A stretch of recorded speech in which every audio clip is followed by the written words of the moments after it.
In this guide, we're going over exactly how you can get and use the Meteor Fragments so that you can craft some of the strongest items in the entire game here in Bizarre Lineage. Before we do get into this guide, make sure to like the video and subscribe to the channel with all notifications on. It really does help the channel and lets us know that you want more content like this. We'd greatly appreciate it, and if at any point throughout this guide you did have any questions, just ask them down in the comment section below and we can help you out further. I'm going to be doing my best to reply to every single comment down there. Now first, obviously you need to farm chests across all of the maps. Meteor Fragments can drop from common chests, rare chests, and of course legendary chests as well, but the higher tier chests usually do have better odds, so because of that, make sure you open up every single chest or container that you come across.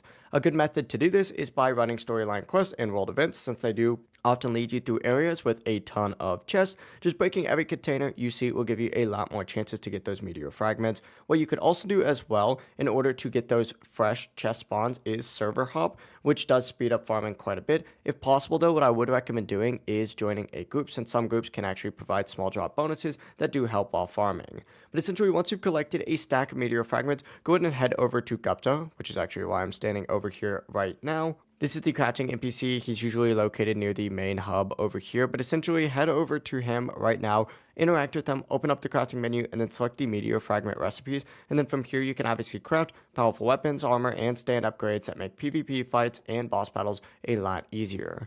It really is as simple as that. If you guys did have any questions, just ask them down in the comment section below and we could help you out further. I'm going to be doing my best to reply to every single comment down there. Before you do leave this guide though, make sure to like the video and subscribe to the channel with all notifications on. It really does help us out. Let us know that you want more content. Have a great rest of your day though.